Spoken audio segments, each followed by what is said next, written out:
Natapos na nitong Huwebes ang marking of evidence sa Articles 1 at 2 ng magkabilang panig kaugnay ng kinakaharap na reklamo ni Vice President Sara Duterte. Dahil dito ihahanda na ng Senate Impeachment Court ang pre-trial order para sa July 6 impeachment trial. Pero hindi pa tiyak kung kailan mailalabas ito.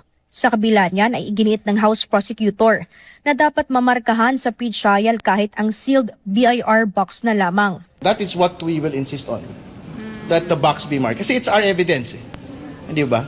Bit-bit ho namin yan from the House going to the Senate. So I think we have every right to mark the box itself. Pero ang pahayag na yan ng House Prosecutor ay tinabla naman ng Clerk of Court ng Impeachment Court. It's the first time I'm hearing it. I have not received any motion or request to that effect yet. Because now there's a difference with what they've said in the manifestation. The manifestation with the request that the box be opened, inventoried, and pre-marked. Paliwanag ni Senate Secretary Renato Bantug Jr. na siya ring tumatayong Clerk of Court, wala naman silang natanggap na request para markahan ang mismong box. Sa ilalim ng National Internal Revenue Code ay hindi maaring buksan ang box na naglalaman ito ng confidential tax records. Tanging ang impeachment court lamang anya ang makapagpapasyang buksan ito.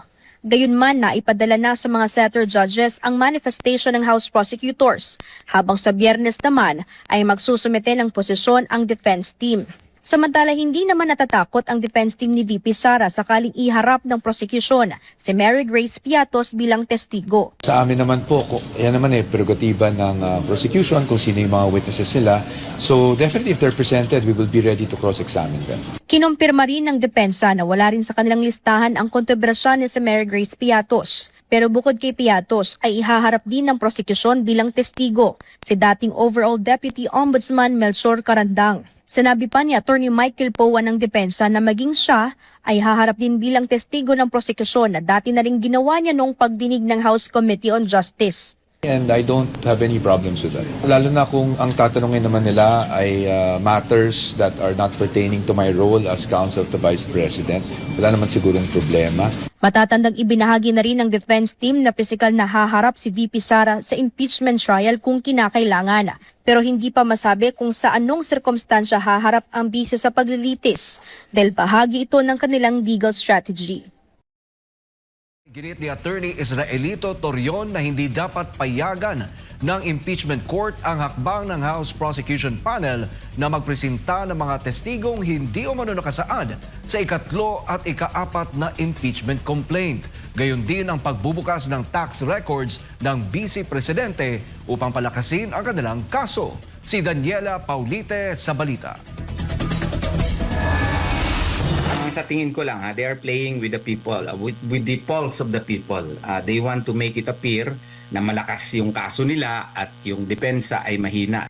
Kinundina ni Attorney Israelito Torion ang ilang hakbang ng House Prosecution Panel sa impeachment proceedings laban kay Vice President Sara Duterte. Ito ay matapos isama ng prosecution bilang testigo ang dating court sheriff na si Abby Andres na sinuntok ni Vice President Sara Duterte sa isang demolition operation sa Davao City noong 2011 nang siya ay alkalde pa ng lungsod. Batay sa pre-trial brief ng prosecution, ihaharap si Andres upang patunayan umano ang tendency to inflict violence ng Vice Presidente. Sa ilalim niya ng Article 4 ng impeachment complaint na tumatalakay sa grave threats, assassination plot at inciting to sedition. Ayon kay Torion, hindi dapat payagang tumistigo si Andres dahil hindi umano siya kabilang sa Sabalya at Cabrera impeachment complaint. Yung mga taktik na yan, dapat hindi na yan i-allow, no? Hindi talaga yan i-allow. Kasi in the first place, ang impeachment complaint here is based on the third impeachment complaint as well as the fourth impeachment complaint. The so-called third Sabalya complaint and the fourth Cabrera complaint. Samantala sa isang Facebook post, tumanggi si Abby Andres na magbigay ng komento kaugnay ng insidente noong siya ay Sheriff 4 pa ng Regional Trial Court. Hiniling din niyang huwag siyang idamay sa anumang partisan politics. Ayon kay Andres, siya ay kasalukuyang nagsisilbing Human Resource Management Officer sa Korte Suprema. Iginit din niyang matagal na ang kanyang paninindigang huwag nang magsalita tungkol sa naturang insidente dahil sapat na umanong naitala ito sa mga ulat ng media. Samantala, iginit din ni Torion na hindi maaaring buksan ang selyadong kahon mula sa Bureau of Internal Revenue na naglalaman ng tax records ng Vice Presidente. Ito ay kasunod ng hiling ng prosecution na buksan at markahan ang naturang mga dokumento kaugnay ng aligasyon ng unexplained wealth sa ilalim ng Article 2 ng impeachment complaint. Ayon kay Torion, sa ilalim ng Section 270 ng National Internal Revenue Code, hindi maaaring isiwalat ang confidential tax information ng isang taxpayer. Anya bagamat may exception sa ilalim ng Section 20A ng National Internal Revenue Code, nalalapat lamang ito sa Kongreso kapag nagsasagawa ng investigasyon in aid of legislation at nasa executive session. Dahil dito ay ginit niyang hindi saklaw ng naturang exception ang impeachment proceedings. So medyo delikado po yan. Ang BIR niyan, kung i-disclose nila yan, baka magkaroon ng ng liability. At saka, well, they may use as a reason, hindi naman yung BIR yung nag-o-open no? But nevertheless, the spirit of the law is such that it is still covered by confidentiality rule. Dagdag pa ni Torion, hindi rin umano maaaring gamitin ang tax records bilang ebidensya dahil wala umanong partikular na nakasaad sa Sabali at Cabrera impeachment complaint kung alin sa mga deklarasyon sa SALN ng Vice Presidente ang questionable. Kahapon ay natapos ang pre-trial conference para sa impeachment case laban kay Vice President Sara Duterte. Sa ngayon, wala pang tugon ang defense panel sa hiling ng prosecution na buksan at markahan ang tax records ng Vice Presidente. Para sa Diyos at sa Pilipinas, kumahal, Daniela Paulite, SMNI News. May tansya na ang House Prosecution at Defense Team ni Vice President Sara Duterte kung gaano kahaba ang magiging impeachment trial laban sa bise. Alamin ito sa report ni Sheena Torno. Binadraft na ng Senate Impeachment Clerk of Court ang pre-trial order para sa nalalapit na impeachment trial ni Vice President Sara Duterte. Lalamanin ng pre-trial order roadmap na magiging gabay sa buong paglilitis. Nakalista rito ang mga isyong tatalakayin, mga ebidensya at testigong papayagang iharap at ang proseso ng impeachment trial. Target ng impeachment court na ilabas ang pre-trial order sa Lunes, June 29. Sa pre-trial conference itong Huwebes, isinumite na ng prosecution at depensa ang kani-kanilang pagtataya sa bilang ng trial days na kakailanganin upang maipresenta ang lahat ng kanilang ebidensya. No.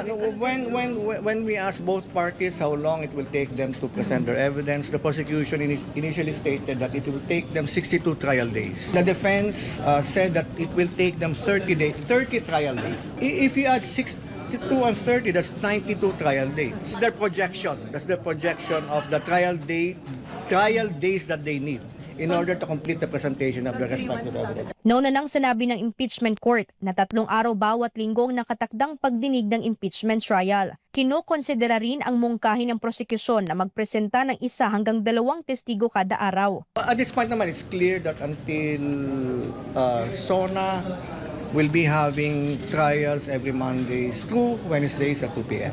It depends on how fast the direct and recross examination will go. No? Until that moment happens, we can never really tell. Tiniyak naman ng impeachment court na nanatiling on track ang pagsisimula ng impeachment trial laban kay Vice President Sara Duterte sa July 6. Para sa Diyos at sa Pilipinas kung mahal.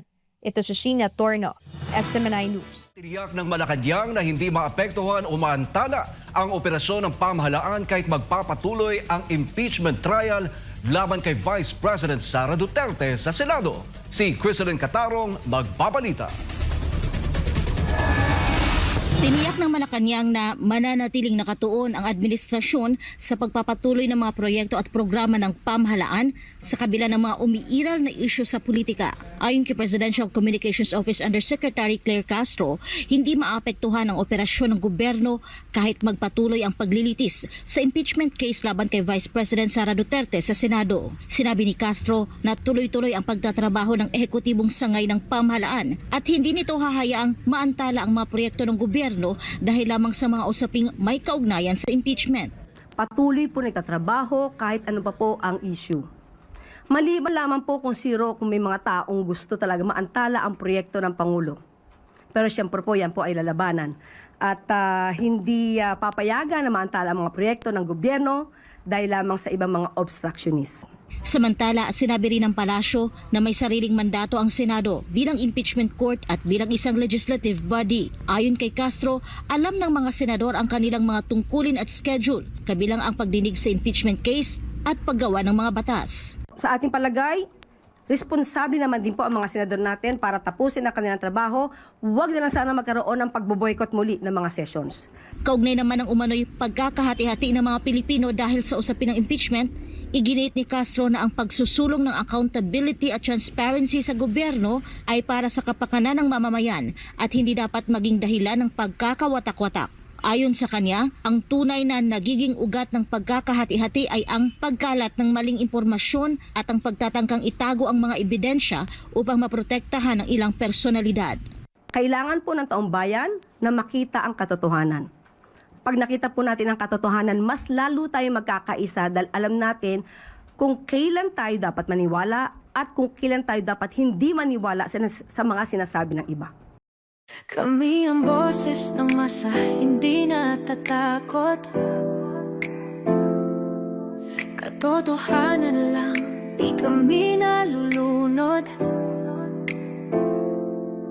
Walang bahid ng sismis, lahat ay totoo.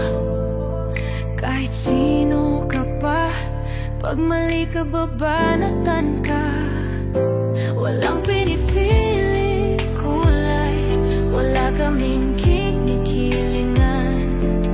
Basta para sa bayan, kami lalaban. Pagtama palakpakan, pag mali banatan. Di matitinag, di matatakot, para sa bayan tuloy ang sigaw. Sa harap ng kamera, walang halong takot. Mga baluktot, lahat kayo'y tutumba. Ang hustisya at totoo, yun lang ang mahalaga. Kahit sinong harang, di kami matitinag. Walang pinipiling kulay, wala kaming kinikilingan. Basta para sa bayan, kami lalaban. Pagtama palakpakan, pag mali banatan. Di matitinag, di matatakot, para sa bayan tuloy ang sigaw. Kung nasa tama ka, ikaw ay aming kasama. Pero pag mali ka, handa ka na bang mabasag? Banateros kami, walang inuunan. Dahil bayan muna, bago ang sarili.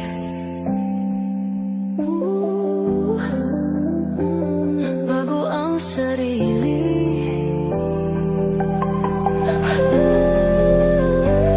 Pagtama palakpakan, pag mali banatan. Banateros ang sigaw, katotohanan ang laban.